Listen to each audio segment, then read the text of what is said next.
So hi, this is Prabhat Ranjan. आज की इस वीडियो रिव्यू कर रहे होंगे क्राइस्ट यूनिवर्सिटी बेंगलोर की। तो क्राइस्ट यूनिवर्सिटी हमारे बेंगलोर कर्नाटका में स्थित एक प्राइवेट यूनिवर्सिटी जिसमें बहुत प्रकार के कोर्सेज चल रहे होते हैं। लेकिन आज के इस वीडियो में मेनली इनके इंजीनियरिंग डिपार्टमेंट इंजीनियरिंग कोर्सेज की बात कर रहे होंगे। इसी के तहत आपके क्राइस्ट यूनिवर्सिटी के बहुत सारे कैंपसेज भी है, जिसमें आज की इस वीडियो में हम मेनली इनका बेंगलोर में स्थित केंगरी कैंपस के बारे में डिस्कशन कर रहे होंगे। केंगरी कैंपस में आपके और भी कुछ डिपार्टमेंट्स चल रहे होते हैं, लेकिन उन्हीं में से एक हमारा इंजीनियरिंग डिपार्टमेंट भी है। तो अब बात कर ले, क्राइस्ट यूनिवर्सिटी की स्थापना तो हुई थी 1969 में, लेकिन अगर बात कर ले केंगरी कैंपस की तो 2009 में स्थापना हुई थी आपके केंगरी कैंपस की। बात कर ले एनआरएफ रैंकिंग की तो 2023 में इन्हें 101 से 150 एनआरएफ इंजीनियरिंग रैंक बैंड के बीच रखा गया है। हर कॉलेज रिव्यू की आज की इस वीडियो में भी सबसे पहले इंटरनेट पर जितना भी डेटा अवेलेबल है, like placements, admission process, cut off, fee structure, बहुत क्विकली डिस्कस करने के बाद आराम से इत्मीनान से college and hostel life discuss कर रहे होंगे। बात कर ले प्लेसमेंट की, तुम्हारे पास एनआरएफ 2022 का एनआरएफ इंजीनियरिंग रिपोर्ट अवेलेबल है, जो क्राइस्ट यूनिवर्सिटी ने एनआरएफ के पास सबमिट किया था। हालांकि हमारे पास 2023 के भी डेटा अवेलेबल है, लेकिन उसमें जो प्लेसमेंट स्टेटिस्टिक्स है थोड़े से एब्सर्ड से दिए गए हैं। जो 2022 में डेटा थे उन्हें भी कुछ थोड़ा बहुत चेंज करके अजीब तरीके से लिखा गया, जो थोड़ा सा रिलाई कर पाना मुश्किल लगता है। तो इसलिए अगर हम 2022 वाले ही एनआरएफ रिपोर्ट के ऊपर अगर चले, जिसमें 2021 तक के कुछ प्लेसमेंट डिटेल्स दिए गए, इससे आपको थोड़ा बहुत आइडिया मिल जाएगा। अच्छा, इस प्रकार का कुछ प्लेसमेंट सिनेरियो हमें देखने को मिल जाता है। तो देखें तो हमें देखने को मिलता है 2021 में टोटल 467 स्टूडेंट्स ने बीटेक से ग्रेजुएशन कंप्लीट किया, जिसमें 293 स्टूडेंट्स प्लेस्ड थे। यानी कि इस डेटा के हिसाब से सभी बीटेक ब्रांचेस को मिलाकर ओवरऑल प्लेसमेंट परसेंटेज 2021 का लगभग 63% के आसपास रहा। वहीं अगर बात कर ले 2021 बैच में 103 स्टूडेंट्स ने हायर स्टडीज के लिए परस्यू किया। अब हायर स्टडीज मतलब मैं हर बार कहता हूं कि जरूरी नहीं है कि सभी लोग अपने मर्जी से, जैसे मर्जी से प्लेसमेंट परस्यू करते हैं, वैसे सभी लोग अपनी मर्जी से जरूरी नहीं है कि हायर स्टडीज के लिए भी परस्यू करें। लाइक प्लेसमेंट में हम देखें तो किसी को बढ़िया पैकेज मिलता है, किसी को कम का पैकेज मिलता है। तो हो सकता है जिन्हें कम का पैकेज मिल रहे हो वो उसके लिए तैयार ना हो, उसके लिए उनका मर्जी मंजूरी ना हो, इसलिए हायर स्टडीज के लिए परस्यू कर रहे हूँ। तो कुछ लोग मर्जी से भी करते हैं, कुछ लोग मजबूरी से भी करते हैं हायर स्टडीज, इसलिए मैं इसे प्लेसमेंट परसेंटेज में काउंट नहीं करता हूं। इसी के साथ बात कर ले सभी बीटेक ब्रांचेस को मिलाकर ओवरऑल मीडियन सैलरी की, तो 2021 का overall median salary for your Christ university engineering department 4.55 LPA रहा। बात कर ले एडमिशन प्रोसेस की, तो क्राइस्ट यूनिवर्सिटी बीटेक एडमिशन के लिए सबसे पहले आप इनके ऑफिशियल वेबसाइट पर विजिट कर रहे होंगे, जहां आप एक online application form fill out कर रहे होंगे। देन इनका खुद का एक एंट्रेंस एग्जाम होता है CUET, वो एंट्रेंस एग्जाम दे रहे होंगे। क्वालिफाई होगा तो एक पर्सनल इंटरव्यू होगा। देन उसके बाद आपका एक फाइनल सेलेक्टेज का लिस्ट निकलता है।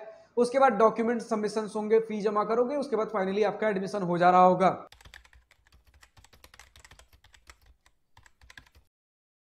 बात कर ले फी स्ट्रक्चर की, तो हॉस्टल प्लस मेस फी को अगर थोड़ी देर के लिए साइड में छोड़ दे, इसके बाद जितना भी हमारा इंस्टीट्यूट, ट्यूशन, एकेडमिक, एग्जामिनेशन फी, सारी चीजें बीटेक के लिए होती हैं, वो सारी चीजें मिला ले तो कर्नाटका कैंडिडेट के लिए पर ईयर फर्स्ट और सेकंड ईयर में हमें 2,25,000 देखने को मिल जाता है। थर्ड और फोर्थ ईयर में 2,45,000 देखने को मिल जाता है। वहीं अगर आउटसाइड कर्नाटका लेकिन इंडिया के कैंडिडेट हो, देन फर्स्ट और सेकंड ईयर में 2,45,000 होगा, और थर्ड और फोर्थ ईयर में 2,65,000 हमें देखने को मिल जाता है। वहीं अगर एनआरआई हो, देन फर्स्ट और सेकंड ईयर में 3,55,000 और थर्ड और फोर्थ ईयर में 3,85,000 रुपए में देखने को मिल जाते हैं। अब अगर बात कर ले हॉस्टल प्लस मेस फी की, तो देखिए मेस का यहाँ पर फैसिलिटी अवेलेबल नहीं है।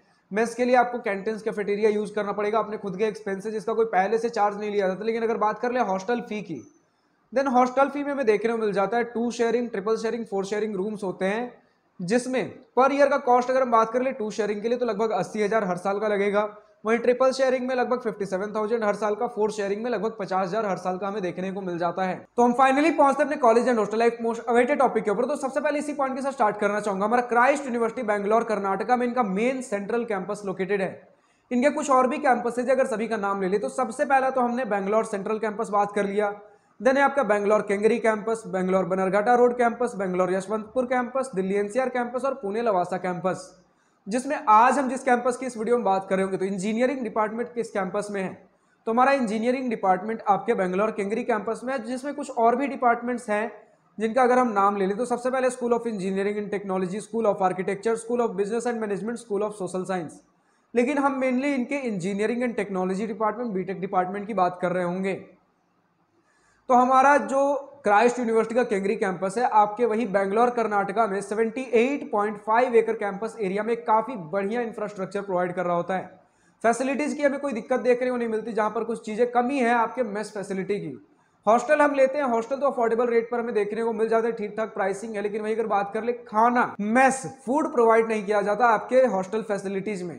आपके कैंटीन्स कैफेटेरियाज अवेलेबल हैं जहां पर आप जाकर खाना खा सकते हो। लेकिन कुछ स्टूडेंट्स ने कहा है कि पहले आपके मेस की फैसिलिटी अवेलेबल नहीं थी, लेकिन आज के डेट में अगर हम बात कर ले तो हॉस्टल में कहीं पर कुछ खाने प्रोवाइड किए जा रहे हैं, लेकिन बाहर से ही लाकर। तो इसके बारे में क्या कुछ सिनेरियो है, कमेंट सेक्शन में लिखकर बताना ना भूले। जो भी स्टूडेंट क्राइस्ट यूनिवर्सिटी बैंगलोर से इस वीडियो को देख रहे हैं, और खासकर केंगरी कैंपस, और उसमें भी जो खासकर बीटेक कर रहे हो, क्योंकि इसी प्रकार के हमारे ऑडियंस है आज की डेट में। तो अब अगर बात कर ले तो हॉस्टल फैसिलिटी से स्टूडेंट संतुष्टि नजर आए हैं, लेकिन इसके साथ कुछ चीजें है, like college is good but it in outskirts area, यानी कि बैंगलोर के एक्चुअल सिटी सेंटर में नहीं है। क्योंकि एक तरीके से अगर हम बात कर ले तो जो कैंपस है हमने बैंगलोर कर्नाटका के मेन सिटी सेंटर में देखे हैं, वो सारे कैंपसेज आपके काफी छोटे हमें देखने को मिले। 16 एकड़, 20 एकड़, 25 एकड़, ज्यादा ज्यादा 30 एकड़, इस प्रकार के कैंपसेज हमें देखने को मिलते हैं। तो अगर 78.5 एकड़ का कैंपस एरिया हमें देखने को मिल रहा है, यानी कि थोड़ा सा आउटस्कर्ट्स में होगा, तो थोड़ी सी कनेक्टिविटी की दिक्कत हो सकती है। बट अगर ओवरऑल बात कर ले, स्टूडेंट्स ने कैंपस काफी वाइब्रेंट बताया, काफी सारे आपको इवेंट्स एंड फंक्शंस देखने को मिल जाते हैं। स्पोर्ट्स फैसिलिटी पे भी काफी बढ़िया ध्यान दिया गया है। हॉस्टल फैसिलिटीज भी हमने देख ही लिया। मेस का खाने की अगर बात कर ले तो मेस का खाना तो हमने बात कर ही लिया कि आपके मेस फैसिलिटी अवेलेबल नहीं है, लेकिन कैंटीन कैफेटेरिया है। वहां जाकर पर बेसिस पे जितनी बार खाना खाओगे उस हिसाब से कैंटीन कैफेटेरिया तो पे करके ही हम खाना खा रहे होंगे। लेकिन स्टूडेंट्स ने कहा है कि उतना बढ़िया भी कुछ खास कैंटीन कैफेटेरिया में भी हमें देखने को नहीं मिलता। इसी के साथ अब अगर हम बात कर ले कुछ चीजें, अगर कनेक्टिविटी में थोड़ा सा और किस प्रकार के लोकेशन में हमारा केंगरी कैंपस लोकेटेड है, तो बताया जा रहा है कि आपका सेंट्रल कैंपस से 25 किलोमीटर दूर है। 10 किलोमीटर की दूरी पड़ जाएगी आपके बेंगलोर यूनिवर्सिटी से, और 8 किलोमीटर की दूरी है R V college of engineering, RVC Bangalore जिसे हम कह रहे होते हैं। तो यही है कि मोटा मोटी हम एक ओवरऑल बीटेक के अंदर नॉर्मल सा, बहुत बढ़िया भी नहीं है लेकिन नॉर्मल सा ठीक ठाक प्लेसमेंट्स देखने को मिल जाते हैं। थोड़ा बहुत फाइट मारोगे तो कुछ ना कुछ प्लेसमेंट्स हमें देखने को मिल जा रहे होते हैं। और इसी के साथ आपका कैंपस वाइब्रेंट है, इवेंट्स एंड फंक्शंस कंडक्ट कराए जाएंगे, technical, cultural and social clubs देखने को मिल जाएंगे, स्पोर्ट्स फैसिलिटीज के ऊपर फोकस है। तो ओवरऑल एक बढ़िया प्राइवेट इंजीनियरिंग कॉलेज निकलकर सामने आता है। अगर बहुत एकदम मतलब टॉप वाले कॉलेजेस नहीं ढूंढ रहे, लेकिन इस प्रकार के कॉलेजेस भी ढूंढ रहे हैं जहां पर कॉलेज लाइफ हमें बढ़िया देखने को मिल जाए, तो कॉलेज लाइफ बढ़िया होगा, लेकिन प्लेसमेंट्स उतने बढ़िया नहीं होंगे, बस ठीक ठाक होंगे कि अगर फाइट मारते हो तो कुछ ना कुछ प्लेसमेंट्स हमें देखने को मिल जाए। तो जो है आपका कैंपस इंफ्रास्ट्रक्चर, कॉलेज लाइफ हमें बढ़िया देखने को मिल जाता है। और हॉस्टल फैसिलिटीज के बारे में तो हमने देख ही लिया कि आपको 2 शेयरिंग, 3 शेयरिंग, 4 शेयरिंग रूम्स देखने को मिल जाते हैं केंगरी कैंपस में। तो आज की इस वीडियो में इतना ही। अब जो भी स्टूडेंट क्राइस्ट यूनिवर्सिटी बैंगलोर से इस वीडियो देख रहे हैं, अभी तक आपका अपना कॉलेज एक्सपीरियंस कैसा रहा है, पॉजिटिव नेगेटिव, जो भी आपका अपना कॉलेज लाइफ रहा हो, कॉलेज एक्सपीरियंस रहा हो, या फिर आज के इस वीडियो में मेरे किसी पॉइंट से सहमत या असहमत हो, या किसी पर्टिकुलर ब्रांच में latest updated placement data available हो, कमेंट सेक्शन में लिखकर बताना ना भूले। आज के इस वीडियो में इतना ही। अगर वीडियो पसंद आई हो तो लाइक, शेयर और दिल खोल कर करिएगा, और अगर कुछ दिल की बातें, कुछ मन की बातें लिखकर बतानी हो या पूछनी हो तो कमेंट सेक्शन आप ही के लिए तो है। Thank you for watching this video, good bye, nice day, wish you all the best in future, enjoy journey.